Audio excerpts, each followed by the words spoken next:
Welcome to Heroes and Droids, your guide to movies and TV shows about superheroes, sci-fi, Disney, and action. From Marvel to DC, from Star Wars to Star Trek, from James Bond to the Fast and the Furious. We will review theatrical films, streaming delights you care about most. This week we're reviewing Black Widow. The MCU finally returns to theaters, and oh, it's so glorious.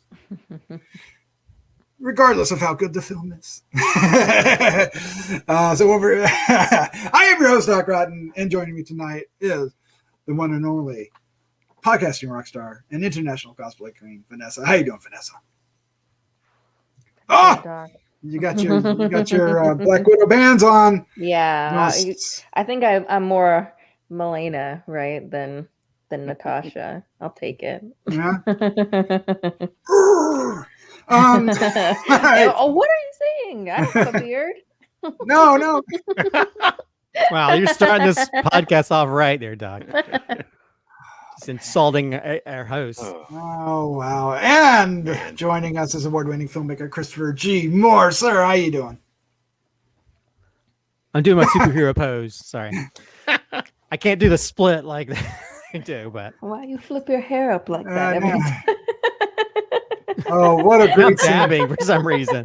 This is why I'm not a superhero. I'm just a regular filmmaker. Shake it off. All the superhero stuff to the Black Widow. Oh man, we have a special guest host this week. I'm so happy to introduce Paul Cardullo. How you doing, sir?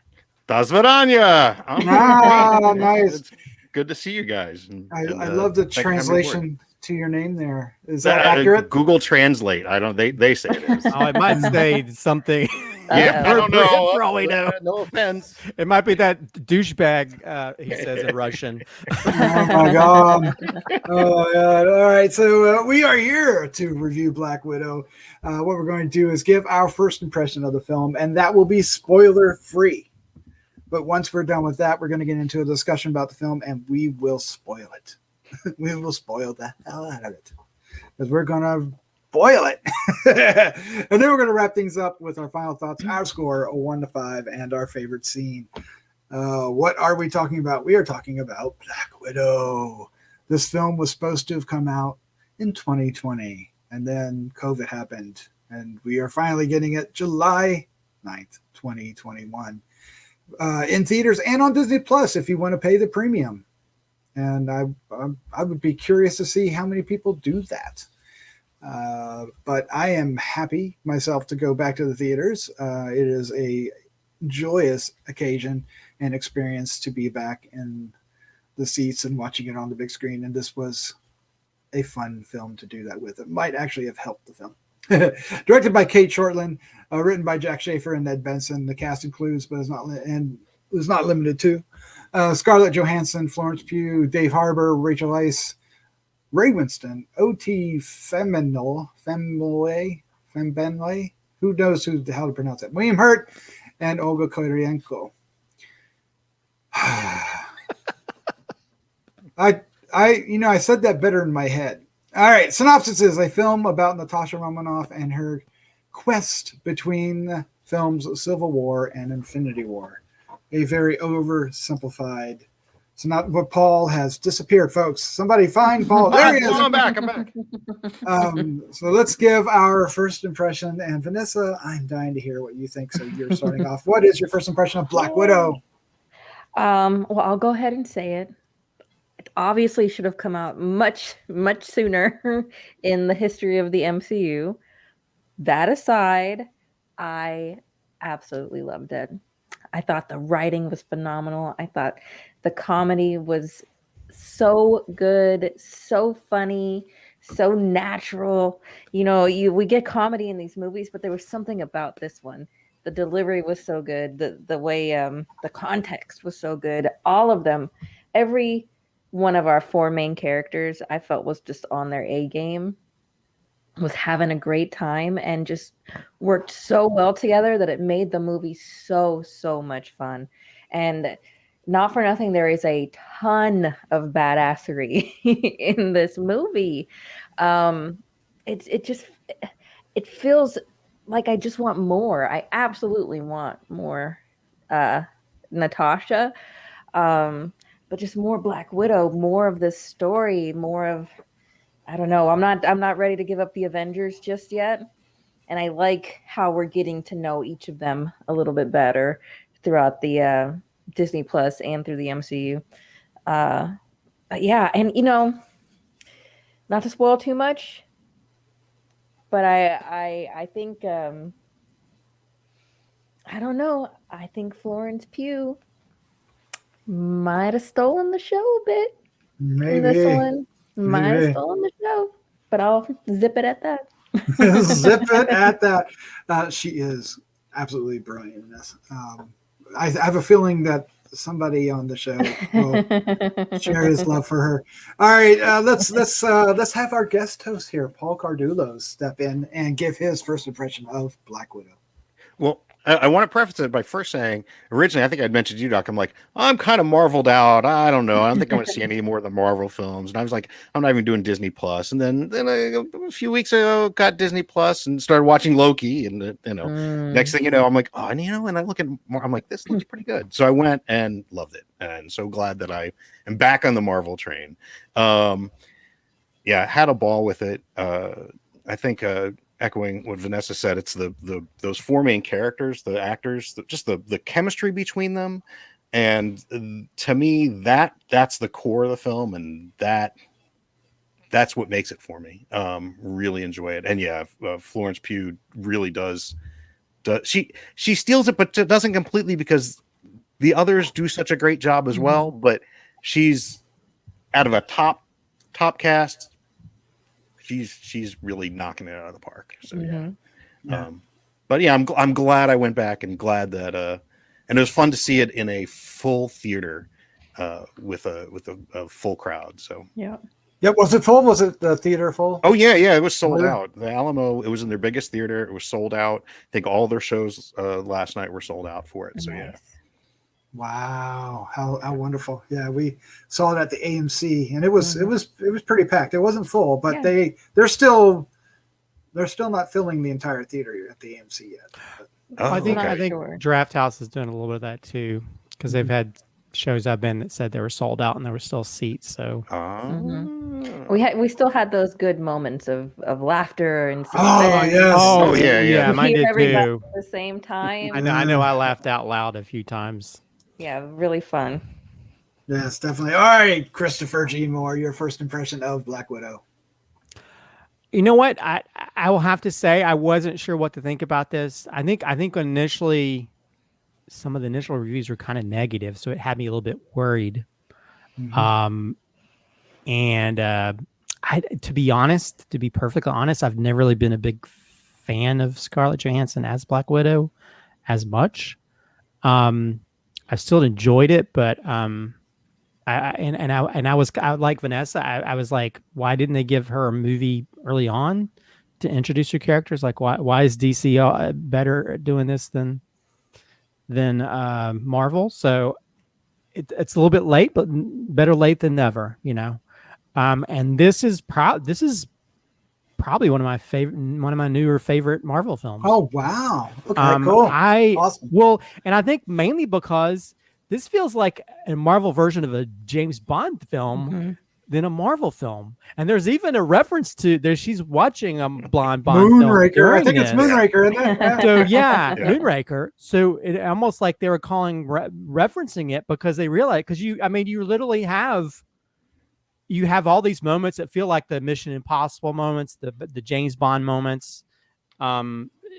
You have those moments. There's a lot of, this isn't like, I think a lot of the action in this is better than some of the Marvel movies, because a lot of the chase scenes feel very, and there's also that sense of humor around it.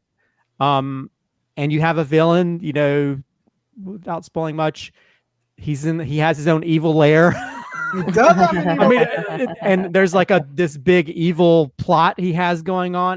This feels like the best James Bond film that isn't a James Bond film, which, the upcoming, new James Bond films got a lot to live up to based on what I've seen here. And I would love to see more films with this where one of these Black Widows go on missions, So, and I will have to say, I think Florence Pugh, I have a crush on her, like a million of the women in a lot of these films, but I think she has a personality that's even more so than Scarlett Johansson's character as Black Widow, to where I could see her having her own films, which they have a connection, which seems might be more, well, I won't say anything to spoil it, but because this is based on the end credit thing.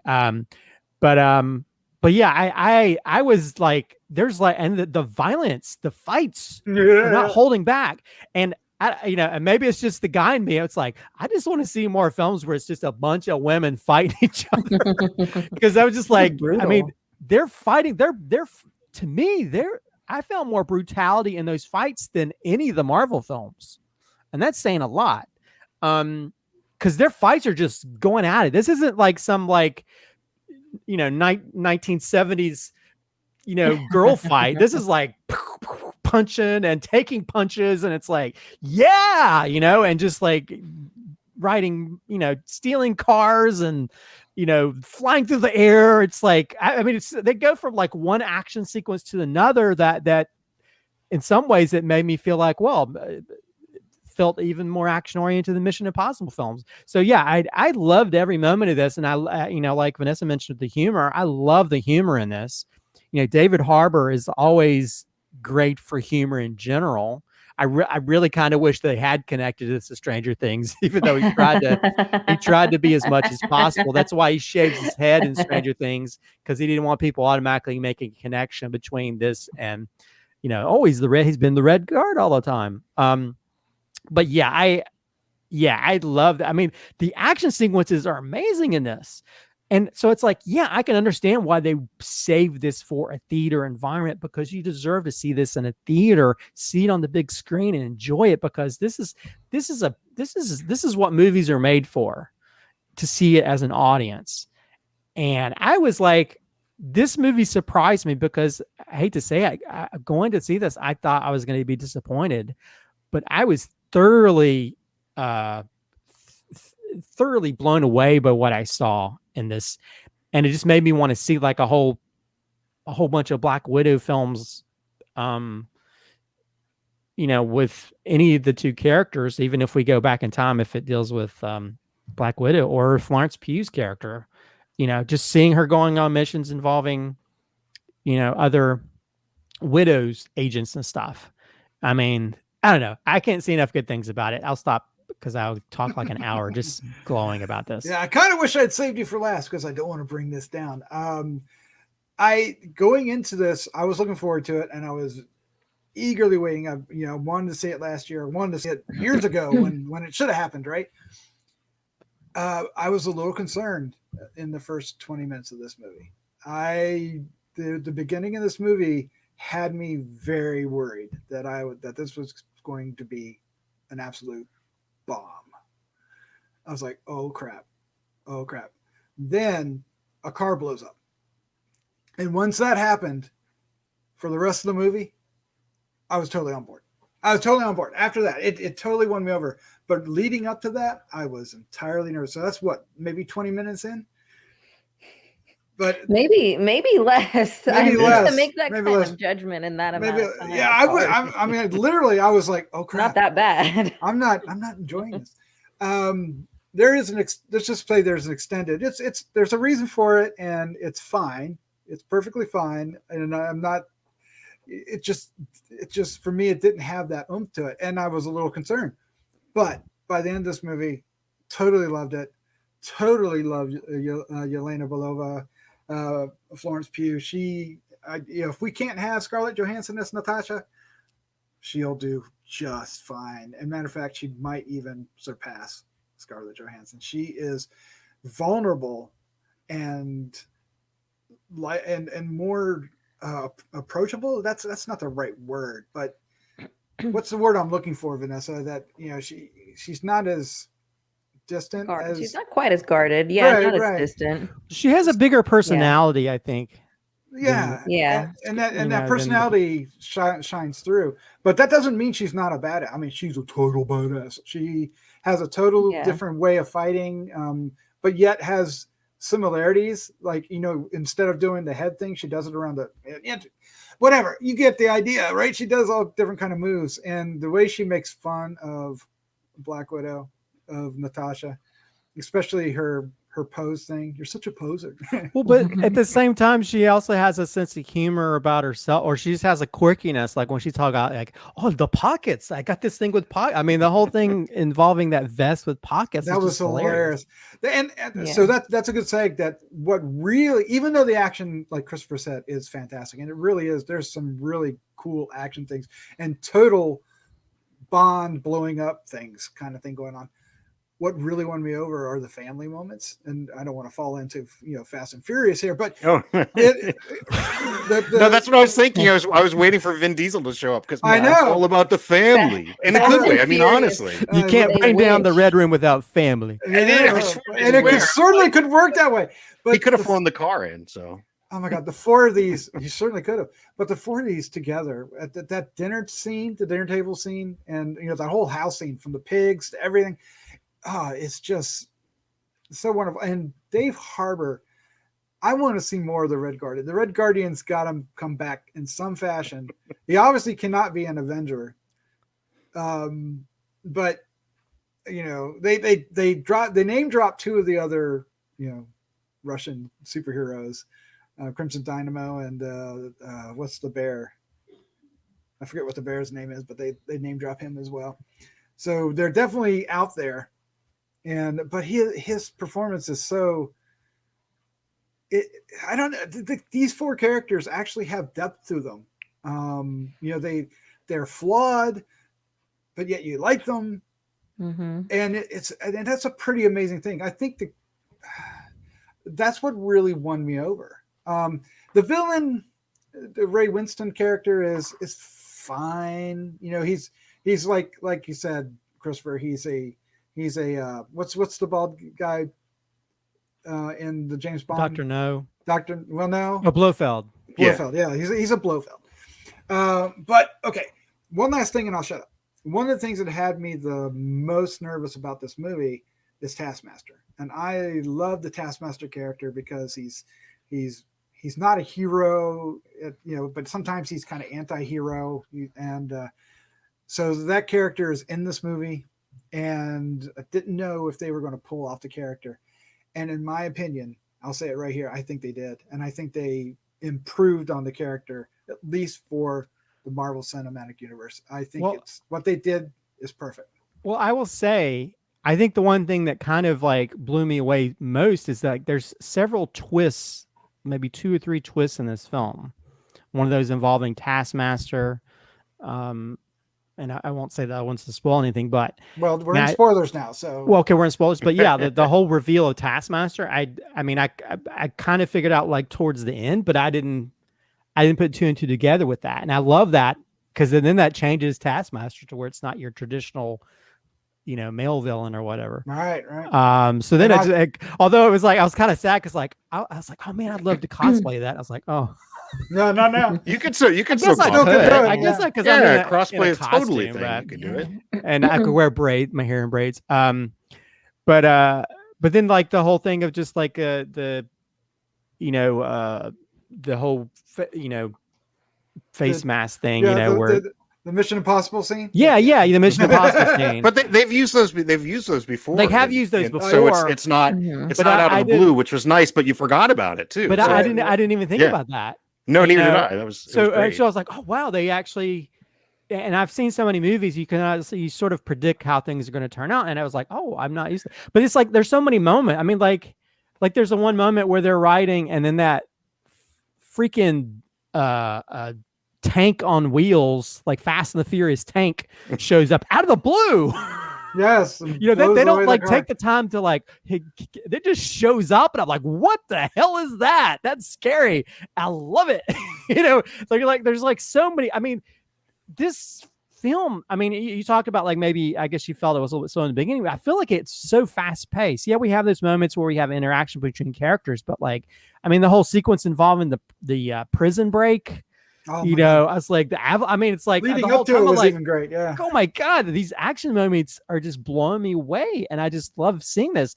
And just the sense of humor they have about things, you know, and I also want to mention Rachel Weisz, I think is great as Melina as well, because she plays this sort of like a little bit more reserved character, but she still has this sort of interesting way about herself. Although I do find it funny that when she becomes her character, she just puts a lot of mascara under her eyes. She doesn't need a mask. She just puts a lot of mascara underneath. And then she's like, oh, she's magically. But you know, I like the way she played it because it was completely you believe that she had turned. Like when she does the turn, because we're in spoilers, right? It was like I completely bought she. In fact, I was going, oh, is she going to turn out to be Taskmaster? That she's, you know, till there's like, oh wait, no, obviously not. You know, it comes pretty easy. But at one point, I thought, oh, that's going to be the twist. And then so when they do the double turn back, it worked really well because she did such a good job with it. You could see her going that direction. So yeah, I really like it. Because especially the way they edited it in and wrote it, you know, with the last line that we see between them is, you know, I guess I should tell you I called them. They'll be here in a few minutes. But then also I think that I love the way they work the flashbacks into where you find out that they're actually a step ahead of the villain as well. Yes. Because then you think, oh well, the guy's got her to where she can't fight back or whatever, and then it's like, oh, so those things I was like, oh wow, I'm just loving this to where the characters are a step ahead. Normally we're a step ahead of the characters, and we're like, oh no, this was going to happen. This I'm like, oh, I'm not a step ahead, and I love this because you're tricking me. And that's what I loved it even more because it wasn't like a cookie cutter way of telling the story, you know. And also I'm glad they didn't shy away from darkness. You have the whole beginning part of it is about them stealing young girls, you know, and there's almost like I hate to say it, but there's almost like they made humor out of them talking about getting their female parts taking out or whatever. They almost make it almost like a joke or whatever against the guy, you know. It's like, whoa, I didn't realize this was going to be a Marvel film where they're talking about ripping out their ability to have children. I was like, whoa, they're just not pulling any, they're not pulling any punches, literally not pulling any punches. So there's a dark edge to it, but at the same time, there's also a heart because you can sort of see their character arcs, you know, where you have these characters that are refusing to say they're a family unit or the family members. And by the end, you realize, oh, they are a family unit and that it meant more to them than what they're saying it did. So, yeah, I don't know. I really think, yeah, I just like thinking about it. I actually want to go see it again because I loved it that much because just, I mean, look at all the action stuff from the freaking lair. They go from that to flying down to fighting on the ground. It's like, this is constant action. I was like, this is amazing. Why didn't we get one of these films earlier for one of the female characters like Black Widow? Because, you know, and it's like, they better make more of these films. Just you know, maybe the Elena Chronicles where she goes off going after all these different, you know, Black Widow operatives or whatever. Yeah. Well, she's definitely. I mean, I suspect we'll see Black more Widow. of her. Yeah. So, or I mean, they could easily do that with Natasha as well, where she goes on missions with Elena again. I mean, just I hope they tap into that because I'd love to see more of these sort of like Mission Impossible, just missions. But I think my only problem is like with them connecting it. But now that we're in spoiler territory, we have you guys saw the end credit sequence, the right? Stinger, yeah, right, the Stinger. Yeah. Okay, them almost connecting it to the upcoming series. What's the Hawkeye series? They're almost connecting it where she might show up in the Hawkeye series. Yeah, she might. And I don't know. I kind of that to me that's almost like too connected. And I hope they find a way to tell stories that are just individual stories, you know, instead of something that has, you know, and that's what I've kind of got burnt out on a lot of MCU films because it's always some bigger thing as opposed to just some smaller objective and trying to achieve that objective and trying to fight evil, but on a smaller scale, you know. That's one of the things I liked about this film is that it felt, even though eventually it does turn out to be this world spanning evil scheme, it still felt very personal. I mean, it felt like it felt smaller. Not that there were smaller stakes, because again, you had these widows all across the world, and you just had to, never mind the fact that you had all these young women who had been kidnapped, and you tie in basically human trafficking and all this, but it still felt very, very personal, because it's personal to Natasha and her family, because it affected them. So, and that's what I really liked about it, was that kind of small, contained feeling to it. It gave it, and I think that's why it works so well building with the family too. Yeah, I really like that overarching story too, about the human trafficking, about how women are basically cattle, right? At one point they said 1 in 20 widows makes it and the others are just murdered. That he cares nothing for women. And they don't necessarily say human life. They don't ever say human life. They say specifically women. He doesn't care for women. And going back to the comment you made earlier, Doc, about how he doesn't come off as really that great of a villain, but I think from the perspective of a woman, that's what a villain looks like. That's what a villain sounds like. That's how a villain treats you, to make you feel lesser than you are. That whole banter back and forth when Natasha's trying to rile him up in order to break her nose. Amazing. You see that. You see the insecurity. You see the need to be in control.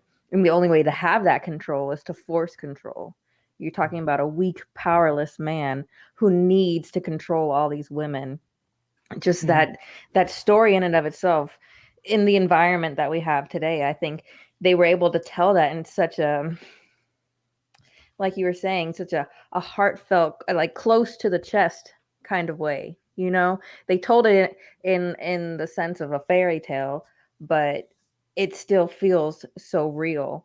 So yeah, I thought, especially at the end there, where we really get to see him, and you see how he's treated his daughter the whole time. It's just heartbreaking to see that, but also just awesome when they start kicking ass and fighting back when they have the ability to. That's the thing. It's like if he can't control the women, they're disposable, and he's got to be so controlling to where he's got to, you think he cared about his daughter living, but no, he cares about utilizing her for his own means. He's even wanting to use his own daughter to kill people and do his dirty work, and then the women that he can't control, or those young girls he can't control, kill them.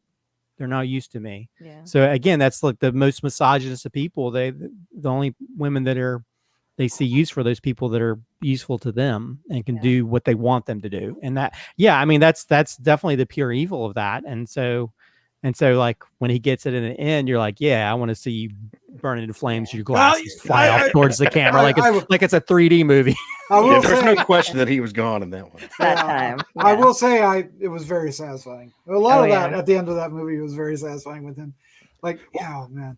Well, one of the things too about him was, a lot of times when you have a Bondian villain who does his monologue at the end, it doesn't necessarily like, why are you doing this? It made so much sense with his character and her, because again, it was him saying, haha, look at the power I have. I can tell you what the hell's going on. And there's nothing it was all part of that power dynamic that he had. Mm-hmm. That's the whole. And so it made perfect sense that he was going to do that just to rub it in her face. Yeah, and when she's like, I love the fact that he couldn't even, he didn't even break her nose. Like, she had to do it herself. Exactly. She's like, look, I tried to let you do it, but you can't. Yeah. Wham! And that just, to me, that was such a great moment, as opposed to, I tricked you into punching me. It's like, no, you're such a loser. You can't, you're so weak. You can't even do that. I did it. And we got that line that she used in Avengers Ultron. Yeah. Thank you for cooperating. Thank you for cooperating. Like, what are you talking about? It was like, oh man, that was great. Now they do make, of course, we have Secretary Ross show up, and we do have references to Captain America and Hawkeye and Ant-Man, even though they called him the guy that shrinks and and the Falcon, right? Because of all that. But so you do feel, because there's a lot of mention of the Avengers, right? Because, and she's an Avenger, when he's talking about how proud he is of his daughter. All the red, you're all the red on your ledger. You must be dripping in blood. Of course, she's been worried about that all along. And anyway, so well, you guys are saying that you loved how personal it felt, and I do too. I second that. I also like how it still felt like it was in the universe, right? You still, and that's what I loved about Marvel Comics is that Spider-Man's flying through New York City. You'll see Baxter Building in the background, or something like that. It's always something there to let you know that there's other things happening, and I felt that with this. This kind of felt Rogue One-ish in the context of how that's I like that. into the Star Wars universe. It's something that we know it's already happened, but that doesn't mean we don't want to know more about what happened or about those people or what led to that. So this kind of, to me, fell into that kind of category of, yes, we know this character is not around anymore, but that doesn't mean she didn't do things that we didn't get to see, or that she doesn't deserve to have her own story told. And I really like that. I'm so glad that they pursued that. Like we were saying, better late than never. But now we all just want more. Yeah, and I'm glad it wasn't, a straight up origin story. Even though there was that element to it to a degree, that wasn't the purpose. It was more, there's more to it than we know, because we already know her origin. There's more to it, and we're introduced these other characters, and now it's their origin story, and you get this family thing, and again, back to the the family thing, that really gives this film its heart and its glue to hold together. I almost did not recognize David Harbour in the beginning of this movie. Oh my God. He was almost completely unrecognizable to me, to the point where I was like, I thought that was supposed to be David Harbour. When they young to fight him, or when he they did a really good job with that. The hair more than anything, the hair and the lack of facial hair. Yeah. Oh my God, when he showed up in the prison though, doing the arm wrestling thing, was the way when the big guy shows up, and I was like, God, he's gonna get rocked. Yeah, but it also shows he wanted to have fun, right? These guys, he knew he could break any of these guys' arms off, but he was just beating them at the game, right? And he was having a good time, and he was telling this story about a fight with Captain America. Now let's talk about that, because if that actually happened, there's some shenanigans going on. Well, somebody calls him out on it. Right. Because they say when he froze him, but then later he's talking to Natasha's like, oh, did he mention me? What did he say about me? Right. It's like, well, when did they? So that's why I was wondering time-wise, unless they fought back during World War II, but he would have been our ally then. So no, we got a multiverse situation going on. Remember, Cap went back, had a life with Peggy. Oh. No one's saying that they stopped everything they ever did. Right?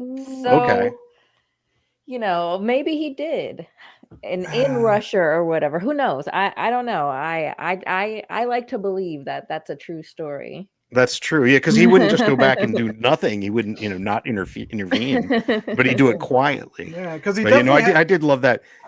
What's funny, what the film reminded me of, and this is a positive, not a negative. It reminded me of, I don't know if you guys saw it earlier this year, The Mitchells versus the Machines. It was an animated film, and it was a family, and they fought, especially even the ending, because the ending, you have them in there, they're in the big fortress, they're all split up, but they all have to do their bit to get back together to save each other, and it felt so much like that, and in a good way, because it really had that. Again, that was the whole family having to work together. And the stakes were still there. Usually prequels aren't very good because you're like, oh, I know what's going to happen, right? We knew Natasha's going to survive this because she has to die later. But we didn't know what was going to happen to them. And in the end, I was especially worried about Rachel Weisz and David Harbour, because we figured, okay, well, Florence Pugh's going to survive because they're kind of really building her up, and she looks good to be next. Looks good to be the next. Black Widow or whatever, but them, I was actually worried. I was like, oh crap, their plane's going down. So when they walked up at the end, I'm like, yay! So the stakes were still there, which is what I liked for because when you're talking about Rogue One, we didn't know the stakes were there, even though we knew how it ended. We didn't know what was going to happen to those characters. It's the Titanic thing, right? Because you're watching Yeah. the Titanic movie, but you know at the end of the Titanic it's going to sink, right? Yeah. But you still care. If it's a good Yeah. story, you still Right. care about Yeah, the Well, characters. somewhere about halfway through it, you go, "Oh shit, this this ship's going to sink." Well, this is basically just the prequel on how they got the Quinjet. So Oh my god, Yeah, that was right? so that's basically all Now it we is. It's know. the It's the Rogue One, Quinjet origin story. the That's all. Quinjet Yeah. Oranger story. So, they got it. Yeah. The so origin I'm sure we'll see story more of Quinjet in the The future, rogue, right? the the rogue story of Quinjet. Natasha never getting a break in her life. No, my god. She can't get a break. Speaking of planes crashing, Christopher, there is some comedy timing with a plane crash in this that is superb. What made that work? When they are like, "Hey, we got the fuel to make it." Oh yeah. Well, Boom. it's jokes are all about timing and editing. And to be honest, I kind of figured that's what's going to happen, because usually a lot of times the joke is like, "Oh, we've got enough to make it," and then you cut to it No. falling or whatever. So yeah, it's one of those standard editing jokes where someone says something and then you cut to proving them wrong.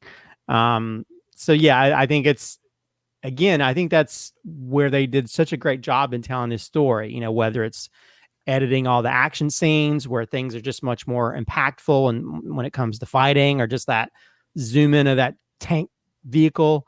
And in that one, yeah, I mean, I kind of knew what was going to happen, but I still Oh my laughed god, it was because it hilarious. was just a really funny bit of just seeing it just fall out of the sky. Mhm. The way they did it, yeah, I mean, like, you kind of knew, but it was the particular way they did it. And I don't know if it was It was the just like somebody shot, dropped it. Yeah. It's a thing. We It wasn't, ran it out wasn't of like, gas. it was just like God just like, boop, let me drop it on the ground. And I think that's what's just so funny, because it was just, Yeah, it's you're like- expecting like- it to see kind of come in slow Yeah. and you know. well, it's like scoot- it's like Evil Dead 2 when the car drops Yeah, at the yes. very end. That's what it feels like. It just drops from the sky. Oh man, but the crowd died laughing. That was a great moment. Great Mhm. moment. All right, well, let's go ahead and wrap this up. Let's give our final thoughts, our score 1 to 5, and our favorite scene. But before we do, if you're hanging out and listening to this, we hope you are enjoying our review. And if you are, there are many more on the site that you can enjoy, and we hope you enjoy those as well. And if you'd like to help us out, it's easy and free to do. Hit the subscribe button down below, or share with a friend. That does wonders. It's amazing. And we'd love to hear your comments about the movie down below. All right, let's do this. Our Paul, you know what? I'm going to let Vanessa go first, so you don't Oh have yeah, to, certainly. no, so we don't have to put so much pressure on you, Vanessa. your final thoughts, your score, and favorite scene. Well, I was like Chris too. You don't know what to expect. There was a lot riding on this movie for it being finally we're getting an Avenger Black Widow movie. You know, are they going to do the character justice? What kind of story are they going to tell? You know, is it too late? Is it going to feel like the time has passed? And there was a lot of apprehension going into it. But thankfully, right away, that went away, because the writing was so great. The way that it was shot was so great. The twists that they put in it, the emotional connection you feel between the characters, the genuine feeling of a dysfunctional family trying to work their way back to being a family. I just thought that was such a beautiful story to tell. And the characters were all so funny all the time as they're doing it too. It's as if this, you know, they talk a lot about like, this was our job to do. We did this for our country because we are good countrymen, right? So they talk about all these moments as a family, all the things that they did, staging all these photo shoots for the holidays. You know, they talk about it very matter-of-factly until it gets to a moment where, you know, Yelena's like, it was real for me. You were my family. You were my parents. And it kind of, at that point, hits home for everyone. And this is, I mean, it's just a superhero movie, right? But they have a way of working in things like I Love You 3000 that just completely shatter you, Right. you know? And they really did that. And jumping ahead, because I'm going to steal two scenes because I'm first and I can do it. One of the most emotional, beautiful scenes to me was when Alexi is singing Bye Bye Miss American Pie to Yes. Yelena. Like, gonna cry now just talking about it. It was so incredibly sweet and explained so much that he couldn't get out past himself, right? Because when it comes down to it, all he can talk about is himself and how great he is. And I love how much he is the Russian Captain America, right? It's pride of country, it's pride of his people, it's being the best Russian you can be.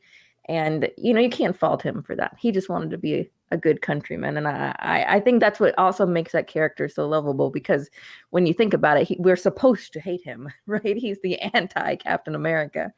But you just can't with that gold tooth. It's great. I loved it.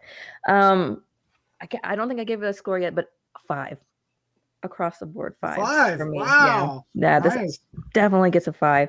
Chris said this was one of his favorite MCU movies, and I don't think I can disagree with that. It's just so good, to the point where honestly I enjoyed this one just so much more than I did Captain Marvel. And we're talking about our female superhero movies, which we want more of. We want more of these stories.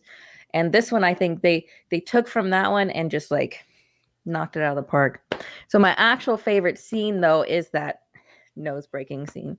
Because to me, wow, nice. Yeah, Okay. that is the culmination of Natasha. That is her taking control of her, everything that was taken from her, even when she got to be an Avenger and she had some control.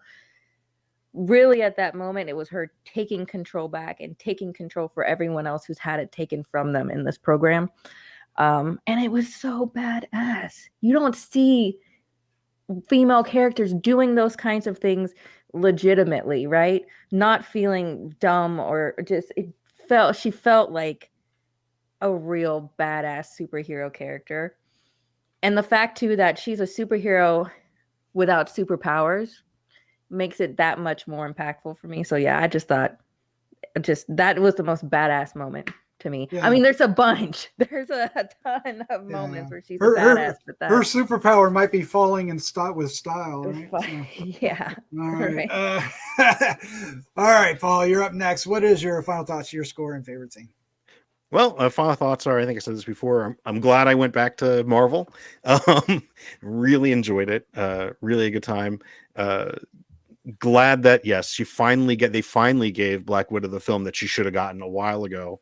But it's a good, I don't want to say farewell to the character, but I believe I'm not sure if we're going to get any more of her. I would love to see more, but it really kind of rounded out that character. We knew she had this backstory, but it really rounded out. So I really enjoyed it. Favorite scene, there's a lot of great ones. To me, some of the ones that stand out are like the smaller ones that kind of bond the family together.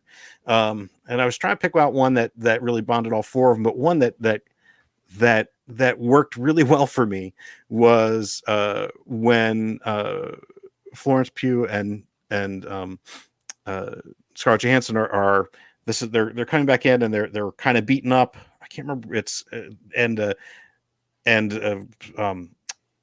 Florence Pugh says, I know, she's like, oh, they're talking about the Avengers. She said, oh, are they going to send in one of the big ones? And she's like, big ones. She goes, yeah, I don't think the other ones have to take an ibuprofen after a battle. But the thing is just that it was to that really kind of cemented.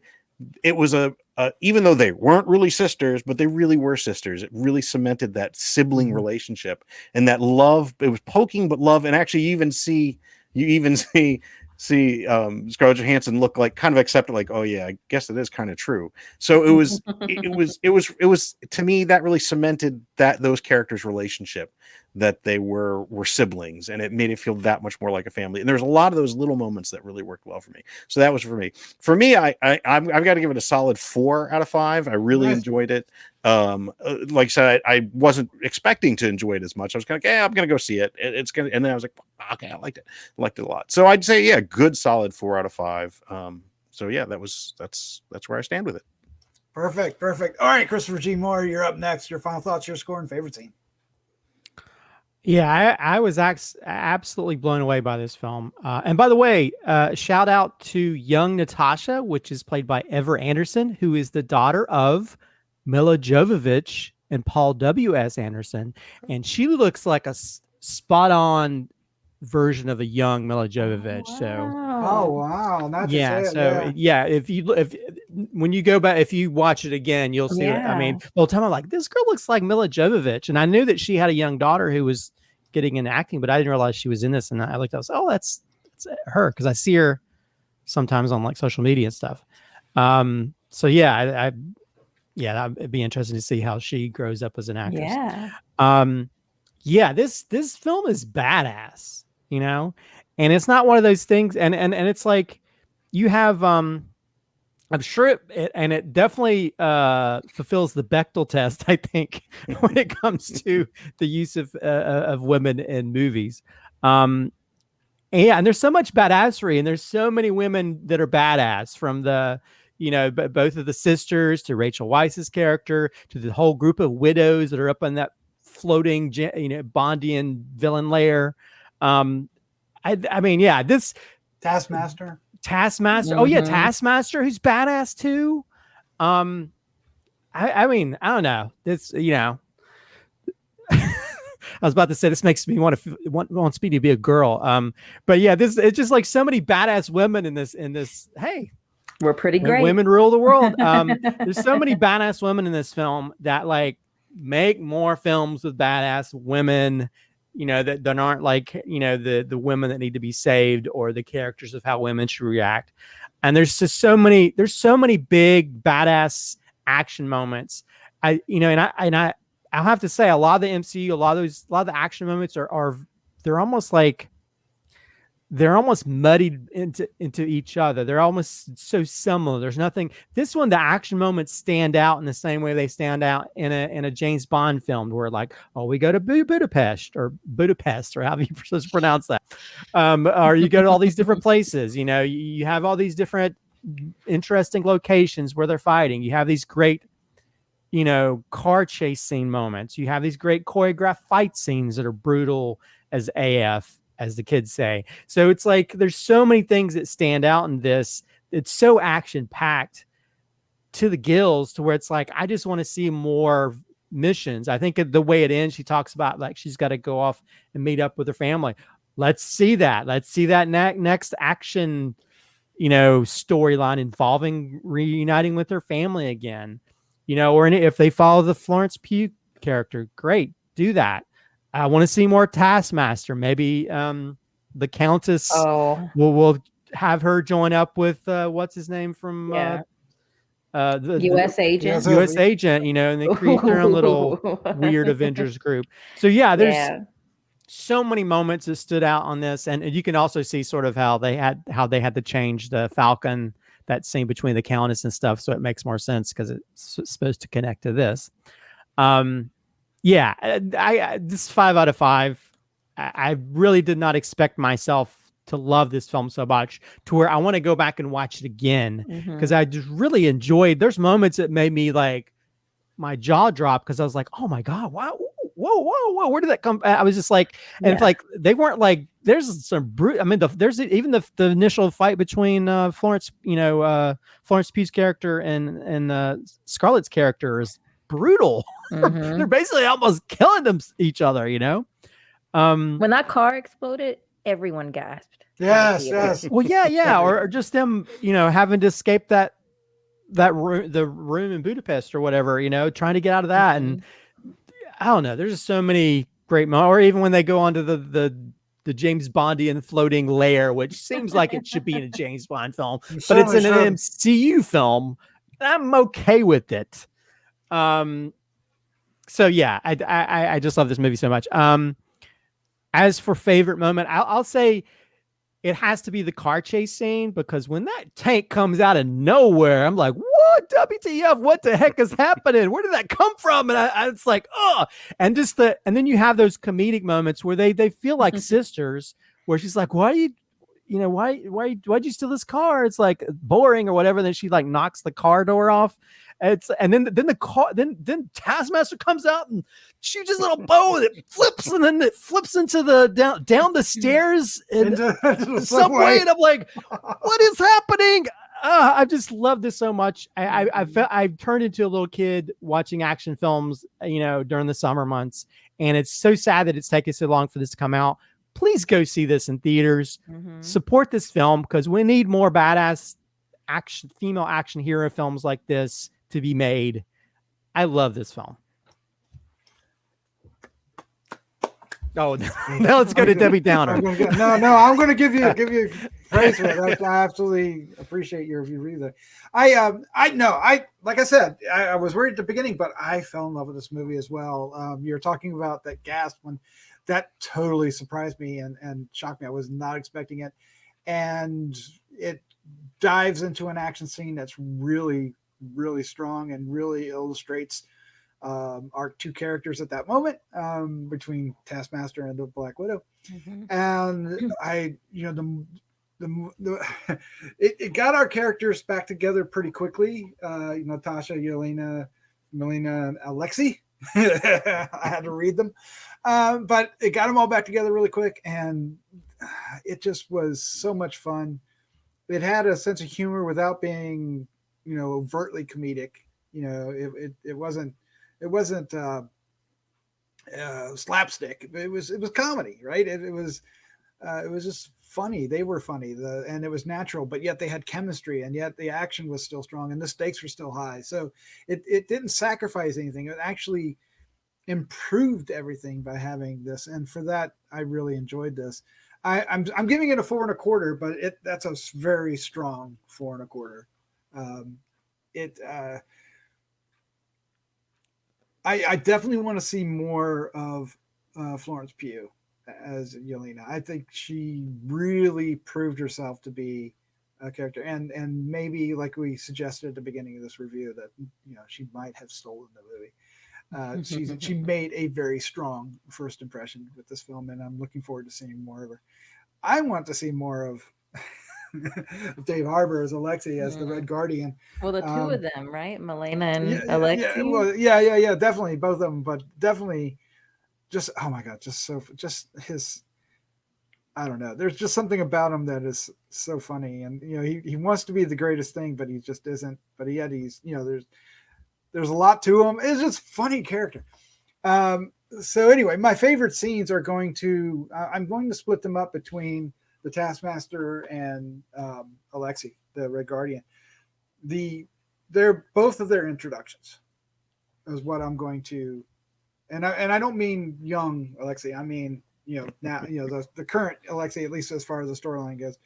So Taskmaster shows up at the car explosion, and they have a fight, and it was just like so satisfying to see them fight there, and you get the you get the impression that she does know how to fight like all the other Avengers. You see her react, and then there's a moment when they almost mirror each other, because they're on this bridge and they almost mirror each other what they're doing, and that is it really made that character work, and I can't wait to see more of that character. They need more of that character, and it needs to be, I don't know, like the Snake Eyes character of the Marvel Universe, right? The one that comes in and does crazy things. But then David Harbour in the prison, just the way he was acting, and his sense of humor, and he was, the banter, and like the way he reacted when he broke the guy's arm. He's like, it's just like so full of himself, right? And then when he gets the earpiece and he's like trying to figure, and of course he does the opposite of everything they wanted to do. And we didn't even talk about the whole avalanche. Oh my God, that was so awesome, man! What a great scene! It was just so well done, and yeah. I'm just going to go with those. And there's plenty. I'm thinking of like 10 others that I could say, but I'm going to stick with those two. I want to see this as well. I want to see it again as well. Definitely. I think my only critique for it was I didn't understand how they had like perfect English accents at the very beginning, which I guess I could study, but I always understand that Russian accents are so thick it'd be hard to pull off a perfect English accent. And so I think that was my only thing, because they him and Rachel Weisz seemed to be speaking with like a normal English accent in the very beginning, and then they just went full rush on after. So I was kind of confused about that. I think that was the only thing that if I can nitpick or question anything, that was the only thing that kind of threw me off. But again, it's like maybe it's one of those things to where like they've been trained as spies, but there was some shaky cam going on toward the end with the confrontation with Natasha and Jacob. That the camera kept moving when they were talking. It was just them talking to each other, but the camera kept kind of going back and forth. But I didn't even notice that. Yeah, again, that's just a nitpick, total nitpick. I think it was really well directed. It's because we didn't mention the director all that much. Perhaps we should. Cate Shortland. Yeah, she's directed a lot of different non-genre stuff, so it's always interesting when they have people that are sort of outside the genre that come in and tell a story. And I think a lot of times that's how they can still have some kind of grounded under story to everything. I have a feeling you're right about that. Yeah, because there's nothing in her. You certainly wouldn't think that she would handle the kind of action, the big overtime. No, she's worked in television. She's worked different indie type films, and so it's kind of it. But for her to go from that to like having people like flying through shrapnel from like the exploded floating layer. Definitely.